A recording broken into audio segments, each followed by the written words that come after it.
Ano yung butso? Parang may boses dun banda bro. Tago muna, tago.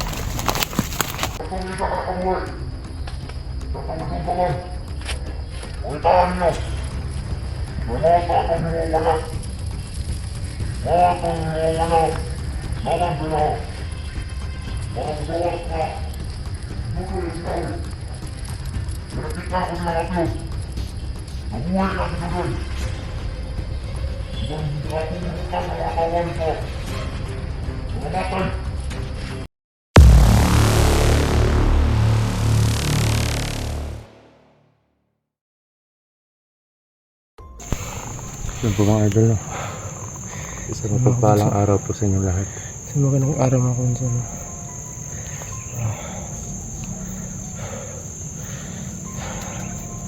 Yan, kita nyo po, okay na po si Dudoy. At maraming salamat po sa mga dasal ninyo, pagmamahal. Walang sawa na suporta, mga tulong po ninyo. At ngayon, umuwi po sila kagabi, sila Commander Draco kasama yung kaibigan niya, yung kasama niya. At yun, kanina hindi pa kami nakalakad, pinag-desisyon kasi Dudoy kung Yan. anong plano niya. Gusto ko lang magpasalamat sa mga kabunso sa lahat po ng tulong nyo, sa lahat po ng nagdarasal. Para So, maraming salamat po sa inyo lahat. makapag-relax siya. Pero sabi niya na Buti na lang po na madali yung pagbalik ng kaluluwa ko mga kabunso. yung mission talaga namin dito ay Dahil hanapin si habang nandun ako mga kabunso Brother Johnny. para akong Kaya nawawala ng pag-asa. sabi ko sa kanya na Parang napasabi ako na hanggang doon na lang hanggang doon na lang sinabi niya na kaya, siguro ako.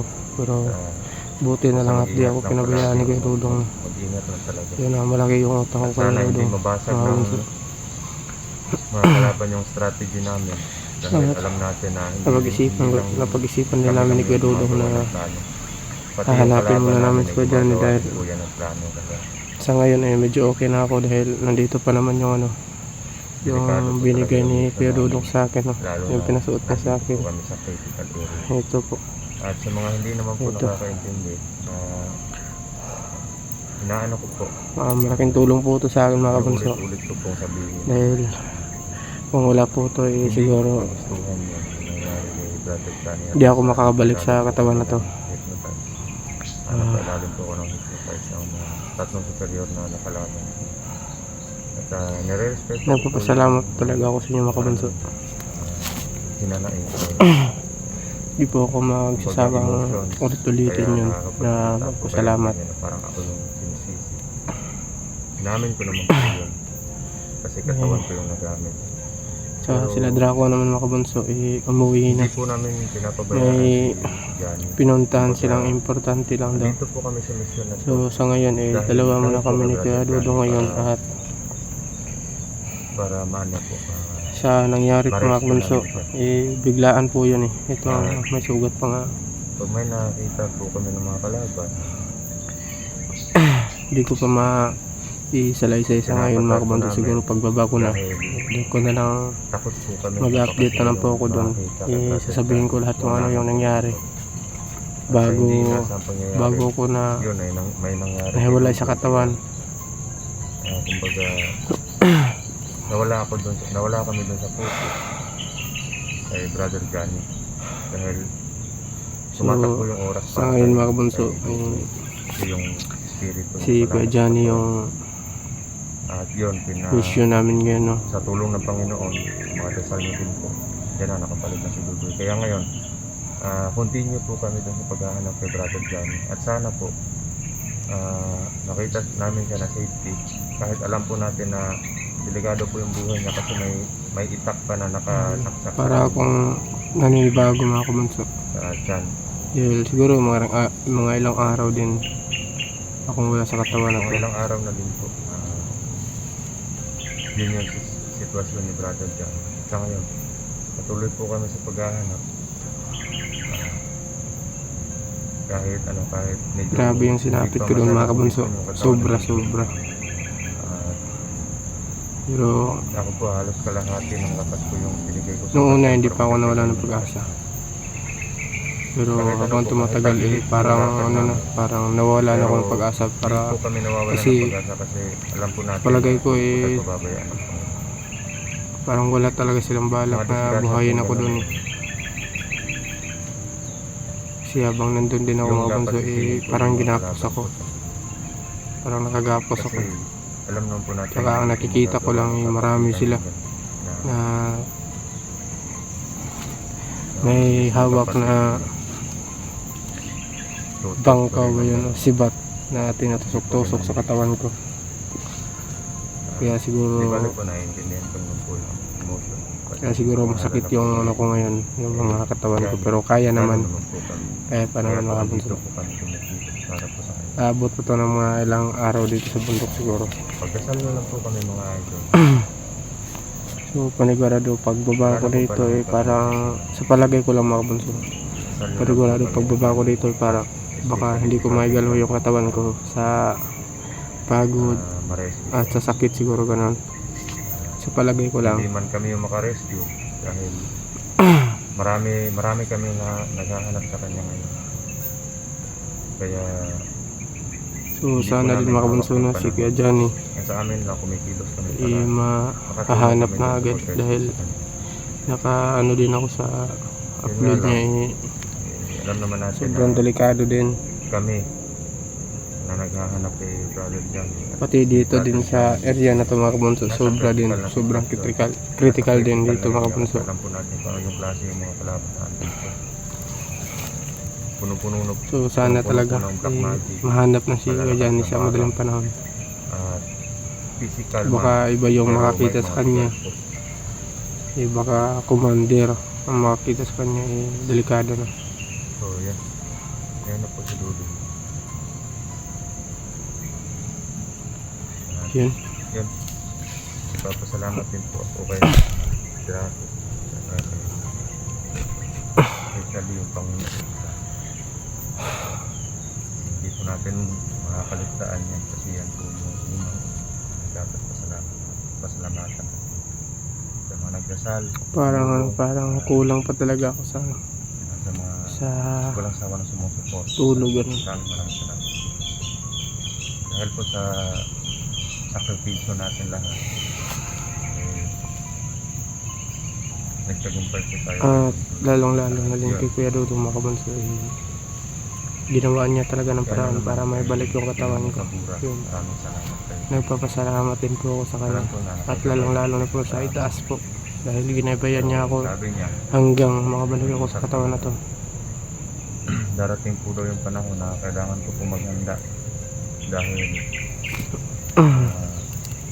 malapit na daw yung panahon na magkakaisa kami, magkakaisa yung Sa ngayon din, kaluluwa namin sa isang katawan. namumblema din ako sa airpot ko mga kabunso. Parang Kung sasanib kamusta na kaya siya doon sana sa bagong bahay na tinira namin. at nung nasa bahay na ako kasi nung nakauwi ako nakababa Dahil mga ilang araw na rin kami dito sa bundok. ng para kay dito. So, nakipag-usap siya ulit sa akin doon na sabi niya sa akin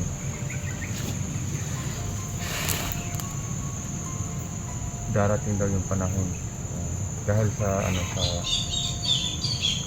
Yun lang yung problema ko sa ngayon mga panamatay yung airpot ko lang. na sinasabi niya. Tsaka si Kuya Johnny, yung kapatid natin na Anteres. Gilaab.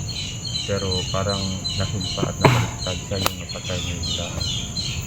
Pero kung hula, kung totoo man yung hula, siguro magtutulungan lang kami. Kayang-kaya namin si Gilaab. At sana darating na yung panahon na yun para matapos ng samaan. Ano Bunso? Tara.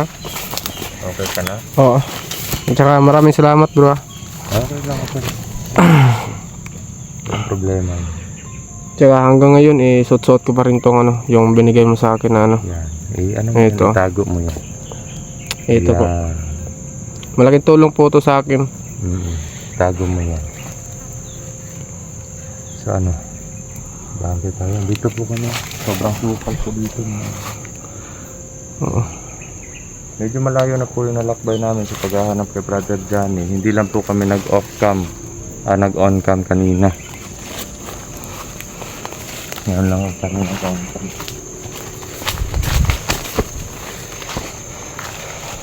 Ang ano, ang padalos-dalos. Oo. Yun na talaga yung target nila na magkahiwalay tayo, bro. Pero di ba? Wala kang tayo. Ayun, nakabalik ka na. Mag-ingat ka palagi. Oo.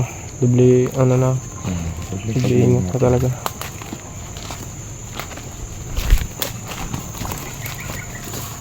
Kahit dito hindi ko nasasagap yung presensya ni Carter sa amin. Kasi sa palagay ko, bro, habang pa-explore tayo, iba ka lumalayo siya kasi hindi niya kabisado tong lugar na to eh. Oo nga. Kumbaga, palipat-lipat siya. Siguro, napupuntahan niya yung nadadaanan na natin. Ganun. Kasi hindi pwede na hindi siya magpapalipat-lipat dito kasi yung mga kalaban, palipat-lipat din yung posisyon eh. Kaya nga ito, yung may parang parang nakahiga siya sa yung tumawag siya. Parang ganito lang yun, no? Or ganito. Parang, ano to? Kumpiyansa, baka bitag yan.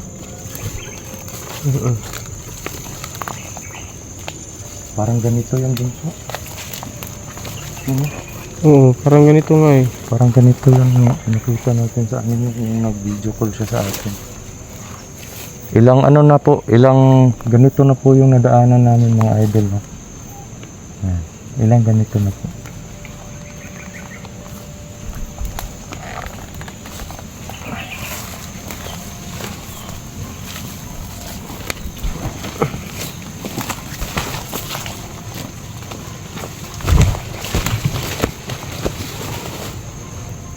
Magmatag ka at yung presensya mo yung pandama mo palawakin mo.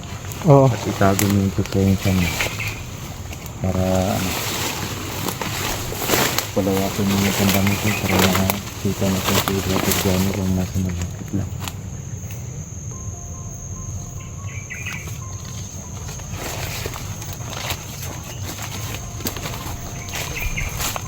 Saglit lang.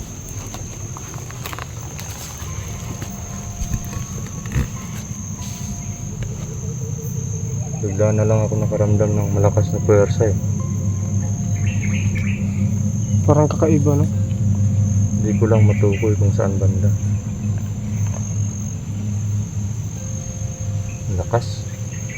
Yung mga idol na dito sa bandang to, nakakaano po kami ng nakakasaga po ako ng malakas na puwersa or malakas na presensya. Nakakatakot po. Kung normal na tao lang po yung makakadama nito, siguradong matatakot po talaga sa presensya. Kumbaga, lalakas yung kabog ng dibdib mo, tapos parang hihigpit yung mga yung muka.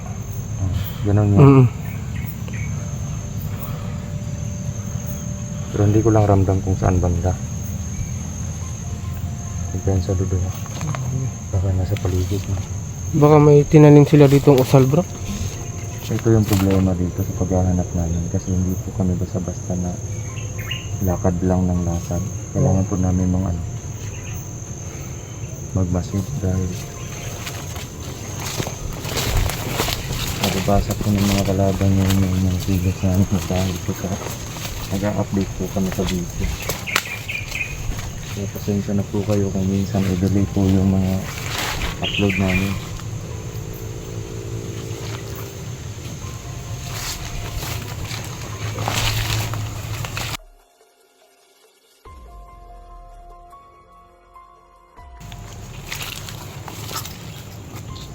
Iba talaga yung kutok ko dito. Parang talaga eh, parang sobrang lakas.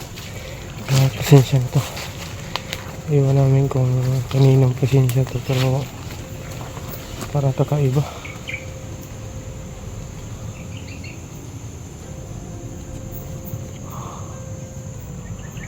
Yun, parang balete.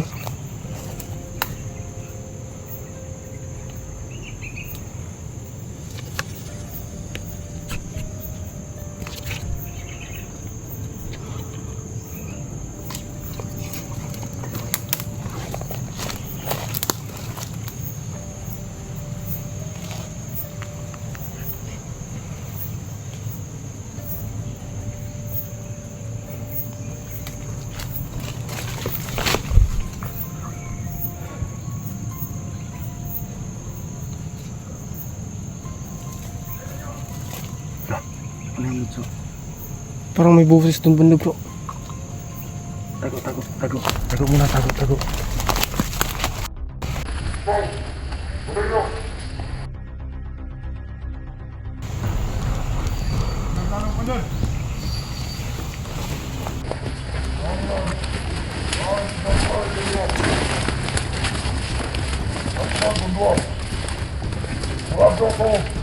Wala ka doon nakagawa.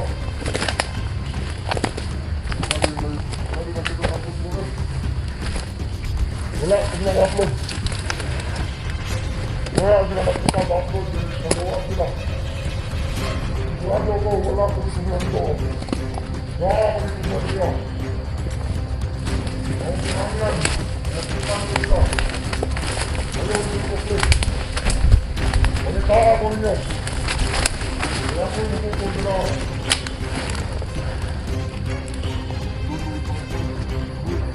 Kung isa ka kamuwi. Panitaan nyo. Wala ka kang mawala. Wala kang mawala. Walang pinaw. Walang buwan ka. Tuloy ka. Nakita ko niya upload. Umuwi ka sa tuloy. Nang ako makakawan ka. Mamatay. Ang talo. Tigmat ko. Ayaw mo sa katala. Tuloy. Musta na kung tubo sa mga pala ng mga taon. Buwan mo. Ayaw. Ikaw. Kailangan. Ayaw. Nungudua ka man na. Nungudua ka ba? Nungudua. Isa ka. Ikaw. Tuloy. Ika. Ayaw mo tayo na. Nungudua ka na.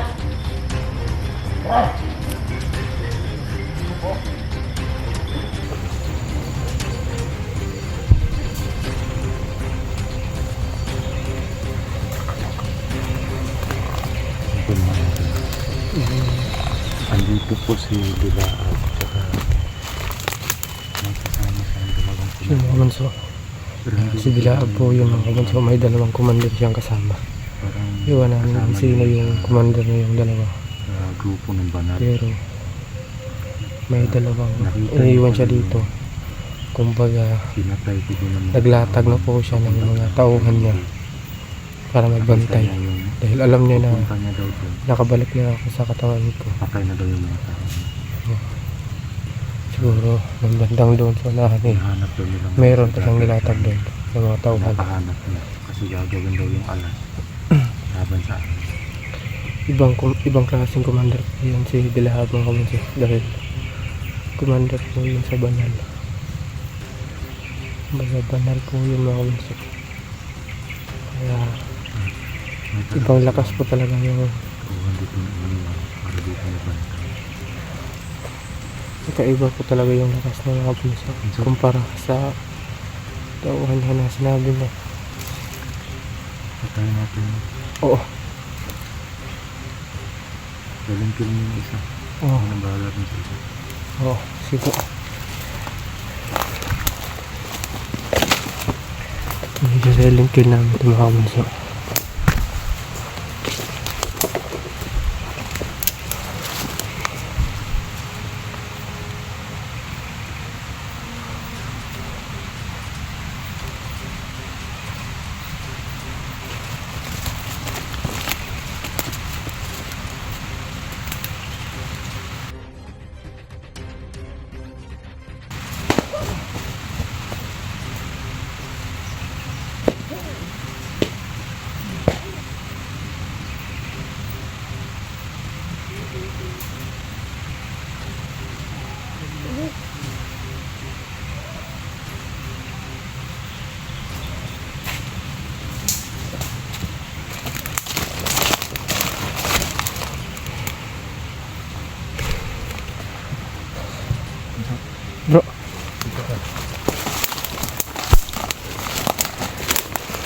Pinapahanap ni Dilaab si Johnny ngayon. Oo. Kaya Kailangan munahan natin siya, bro. yun nga lang yung problema natin. Hindi tayo makakalakad basta-basta dahil katulad nito, bigla na lang sumusulpot yung Dilaab na yan. Hindi pa ngayon yung panahon para makipagtuos tayo dyan kasi baka ano pa mangyari sa atin. Kailangan talaga natin ma-rescue muna si Brother Johnny. Oo. Tsaka isa pa, alam niya na nakabalik na ako. Oo, alam niya na okay ka na. Tsaka nakita niya pala yung mga tauhan niya doon na nung papunta kasi ako doon sa inyo pabalik Oo. ni Commander Draco, yung mga tao, may napatay akong mga tao niya. Parang 5 tao niya yung napatay ko doon sa daanan, doon sa entrance. Oo. Tsaka nakita ko pa nga siya doon. So ano, Bunso? Ano? Tara, hanapin natin si Brother Johnny. Oo.